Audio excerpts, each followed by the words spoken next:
Hey guys, how's it going? Hope you're doing well. My name is Crown, and today I'm going to read you some very interesting stories that I hope that you're gonna love. And now, without further ado, let's go!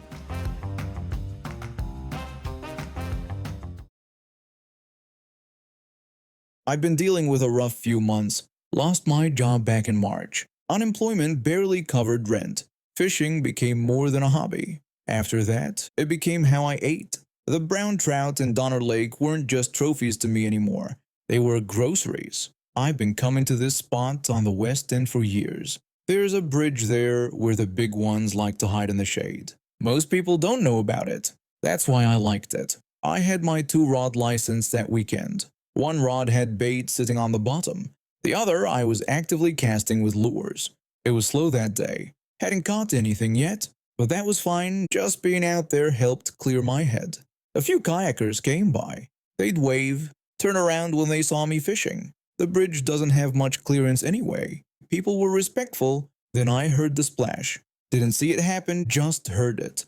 Then another one. I looked up and saw this kid climbing back onto the bridge. He was maybe 12 or 13. He jumped again, right into my fishing spot. Any fish within 100 yards were gone now. Spooked. They wouldn't come back for hours. I yelled up at him that he needed to stop because he was scaring the fish. He ignored me, climbed up and jumped again. I shouted that there was a sign right there saying no, jumping from the bridge, and that he needed to leave. That's when I heard her. She was standing on the bridge looking down at me, yelling that her kid could do whatever he wanted because it was a public space. I pointed at the sign again and told her it literally said no jumping. She screamed back that they were here first and I was invading their privacy and not even social distancing. I yelled back that I was fishing and had been there for 2 hours. Her kid jumped again. The splash was right where I'd been casting. I pulled out my phone and started recording. Figured I might need proof of what was happening. She told me to stop filming her child and that it was illegal. I said it wasn't illegal because he was in public breaking the rules. She demanded I leave and find somewhere else to fish. I told her I wasn't going anywhere. I cast my lure back out. I wasn't catching anything anyway. Might as well stand my ground. The kid kept jumping. 5 times, 6 times, 7 times. I kept recording. His mom kept yelling at me about harassment and privacy. On his 10th jump, I heard him scream. Not a playful scream, a pain scream. He surfaced thrashing around. The water around him had a pink tint. My line had gone slack. He jumped right onto my lure. The hook had buried itself in his leg. He was panicking, flailing in the water. Every movement drove the hook deeper. My line snapped. He somehow made it to shore. When he climbed out, I could see my lure hanging from his calf. There was blood, but not much. The real problem was the barb on the hook. Those are designed so fish can't shake them loose. They don't come out easily. Karen came running down from the bridge. She screamed that I'd assaulted her baby and that she was calling the police and I was going to pay for this. She was already on her phone and then she grabbed the lure and yanked. The kid screamed. I told her not to pull on it because she was making it worse. She told me to shut up and that this was my fault. She kept pulling. The kid kept screaming. I just stood there watching. I'd warned her. This was her problem now. The police showed up about 15 minutes later. I was still casting. Karen ran up to them immediately. She told them I'd assaulted her son and was intentionally casting at him, and that they were just swimming and having a good time when I attacked them. The officers walked over to me. One of them said they needed to hear my side. I didn't say anything at first. Just showed them my 2 fishing licenses, showed them my setup, then I showed them the video on my phone, 5 minutes of her kid repeatedly jumping off the bridge, the sign clearly visible in the frame, her yelling at me, then him screaming when he got hooked. The officers watched the whole thing. They called Karen over and asked if she'd let her son jump off the bridge. She admitted that maybe he'd jumped a few times but insisted I was harassing them. The officer pointed at the sign and asked if she saw it. She said so what because kids jump off bridges all the time. The officer explained that interfering with someone who's legally fishing is a crime in California. Her face went white and she said that was ridiculous. The officer told her I had licenses and proof I was there legally and video evidence her son was breaking posted rules and jumped into my fishing area. He said she could be charged with interfering with a fisherman. Karen looked at me. Her expression changed from angry to desperate. She said they couldn't be serious and to look at what I did to her baby. The kid was still sitting there with my lure in his leg, crying. The officers looked at me. One asked if I wanted to press charges. I thought about it for a second. I said I wouldn't press charges if I got my lure back in the next 10 minutes. Karen's eyes went wide. She asked what I meant and said she needed to take him to the hospital. I told her then I guess I was pressing charges. She said fine. She went back to her kid, started pulling at the lure again. He was screaming, begging her to stop. I mentioned that there was a barb on the hook and she was just tearing up his leg. She told me to shut up and that this was my fault. She kept pulling, twisting. The kid was sobbing. I checked my watch. 10 minutes passed. I announced time was up and I wanted to press charges. She said no and to wait because she almost had it. The officer told her to step away from her son because they were calling paramedics. She protested that I'd said I wouldn't press charges. The officer said she was under arrest for interference with legal fishing activity and to put her hands behind her back. She asked if they were serious, but they were. They handcuffed her right there. She was screaming about lawsuits and police brutality. The paramedics showed up about 10 minutes later. They had to cut the barb off the hook to remove it safely. They took the kid away in the ambulance. I never got my lure back. $4 down the drain. Doesn't sound like much, but when you're living off unemployment and eating whatever you catch, $4 matters. I stayed and fished for another 3 hours. Didn't catch a single trout. The jumping had scared them all away. I did manage to catch about 2 pounds of crawfish though. Boiled them up that night with some Old Bay seasoning. Not a bad dinner. Could have been better with a nice brown trout. The previous day, a woman had been denied boarding for not having the proper documentation to enter her destination country. She had caused quite a scene, arguing with the agents and insisting she didn't need what our airline policy required. The next morning, I was working the international check-in counter when I saw her approaching. She had this determined look on her face like she was ready for battle. I took a deep breath and prepared myself. I greeted her politely and asked for her passport and final destination. She immediately snapped at me, telling me not to call her miss and accusing me of being arrogant. She said her passport was in her luggage and she refused to take it out for me. She went on about how we were liars and should already know she was denied yesterday, so her destination should be saved in our system. I blinked, caught off guard by her immediate hostility. I tried to stay professional and asked if she had the COVID-19 test and health declaration required for her destination country. She told me not to call her ma'am either and accused me of being rude.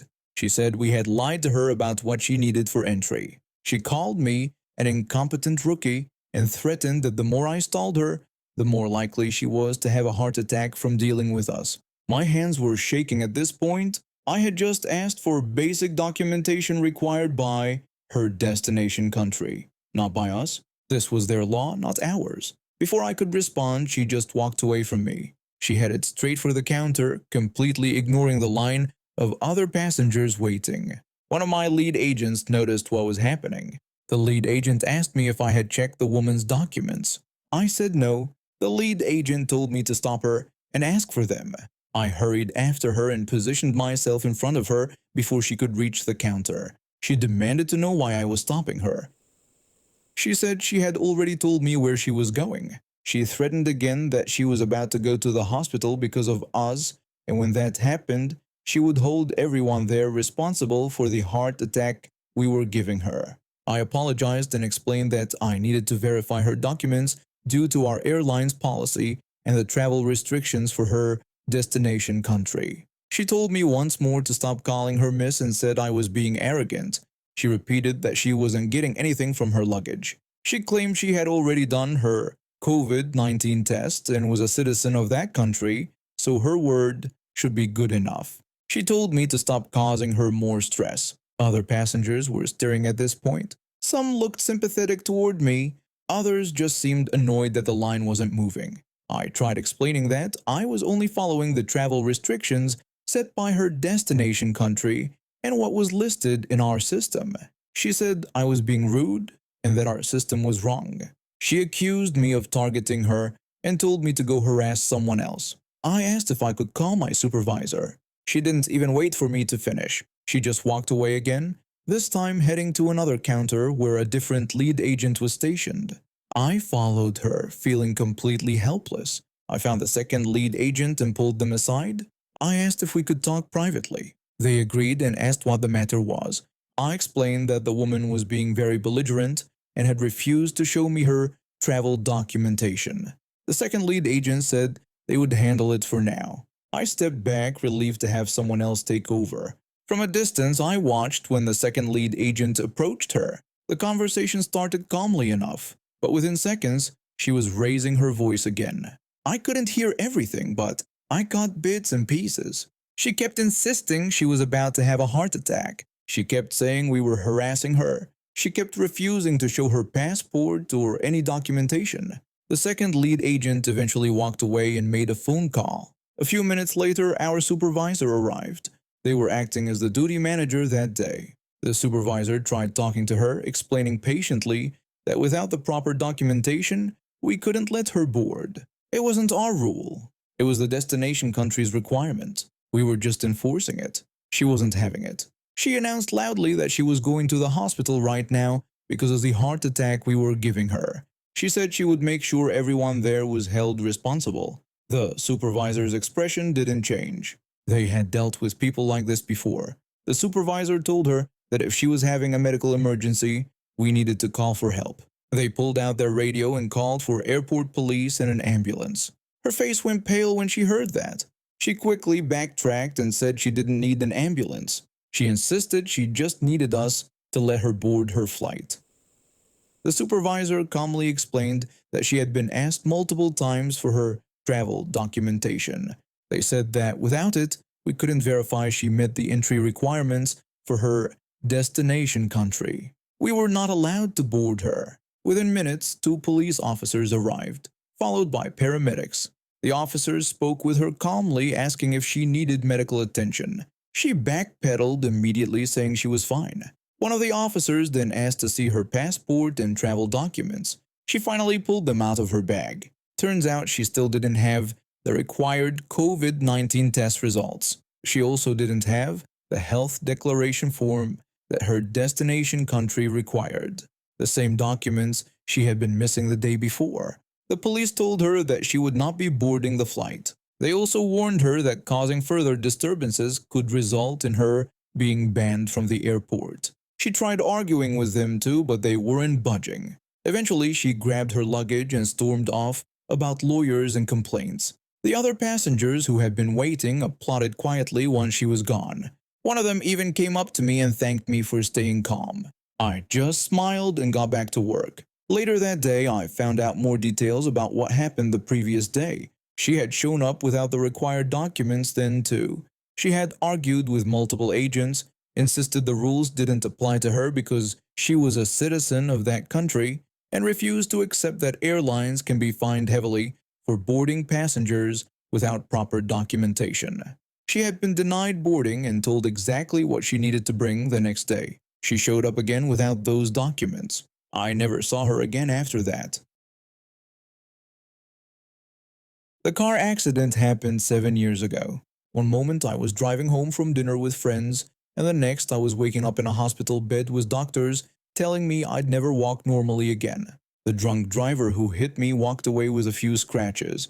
I got a wheelchair and a completely different life. Learning to navigate the world from a seated position was harder than anyone could imagine. Simple things became obstacles. Curbs that I used to step over now required finding ramps. Doorways that seemed wide enough suddenly felt narrow, and parking lots became my personal hell. The grocery store near my apartment had 8 handicapped spots. On a good day, maybe 2 were actually available. The rest were always filled with cars that had no disability placards, no special plates, nothing that indicated the driver needed them. I'd circle the lot watching perfectly healthy people hop out of those spots and jog into the store while I had to park in the back and wheel myself across uneven pavement. Sometimes I'd sit there watching, wondering if they ever thought about who those spots were meant for. Probably not. After months of this frustration, I decided to do something about it. I wrote a letter to the store manager explaining my situation. I told him about the accident, about my daily struggles, about how disheartening it was to see those spots misused constantly. I asked if there was anything the store could do. To my surprise, he actually responded. Within 2 weeks, the store had installed new signs, painted the spots brighter blue, and even stationed someone to monitor the parking lot during peak hours. 4 of the 8 spots were now strictly enforced for disabled parking only. It felt like a victory. For about 3 weeks, everything was perfect. I could actually find parking. I could shop without exhausting myself before I even reached the entrance. Then I met her. I was loading groceries into my car when this woman stormed up to me.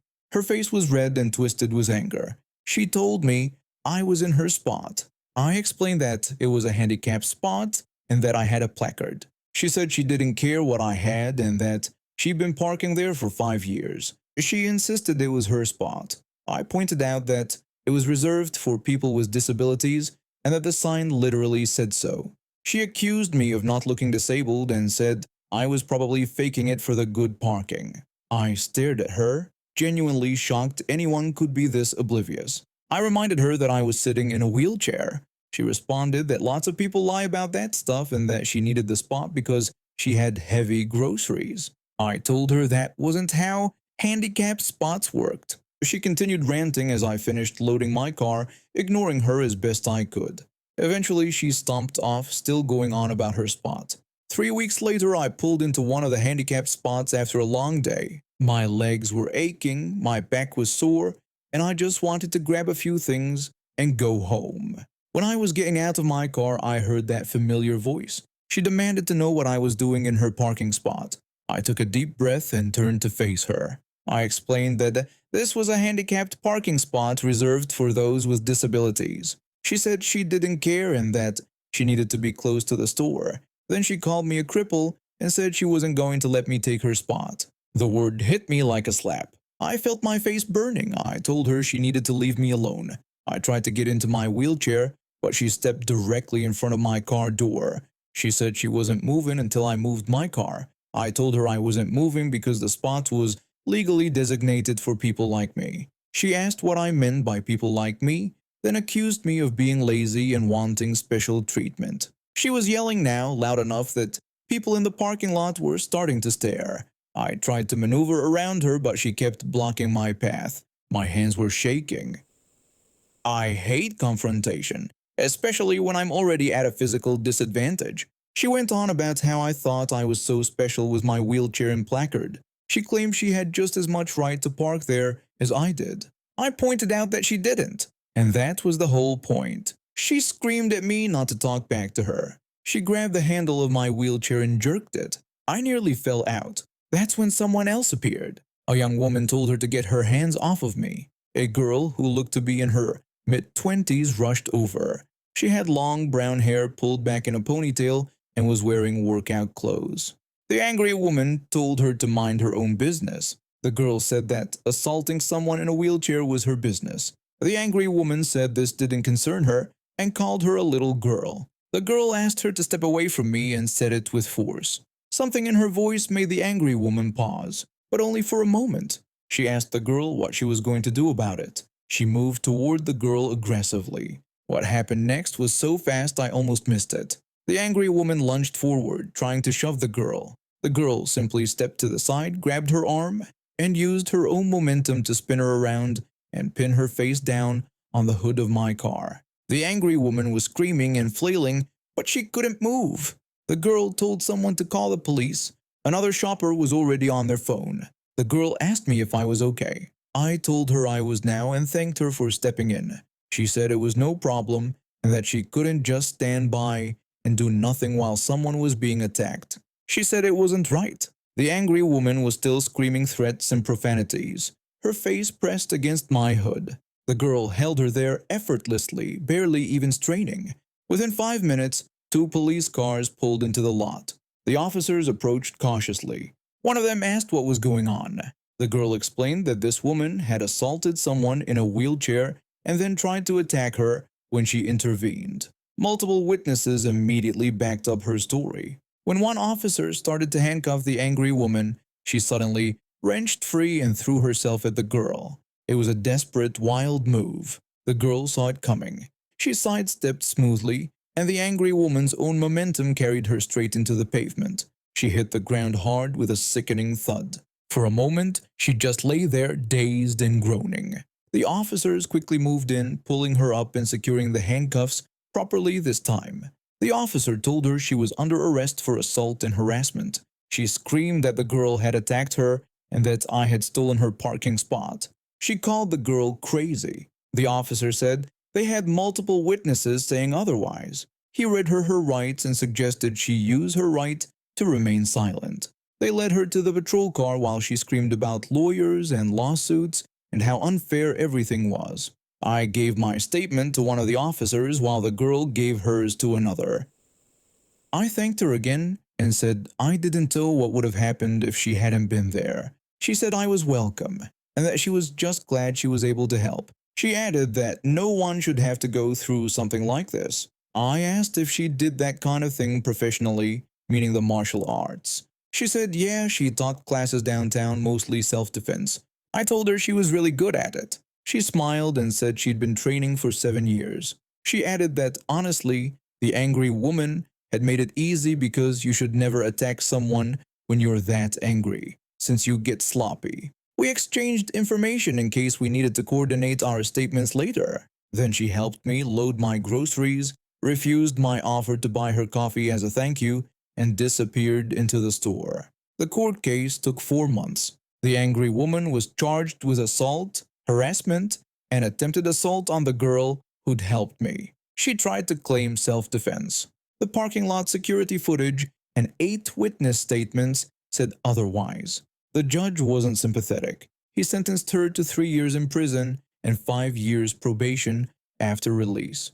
He also ordered her to complete anger management classes and community service at a disability rights organization. The irony of that last part wasn't lost on anyone. I still shop at that grocery store. The handicapped spots are still there, still monitored, still mostly available. And now we have reached the end of today's stories. Thank you for watching, and see you next time.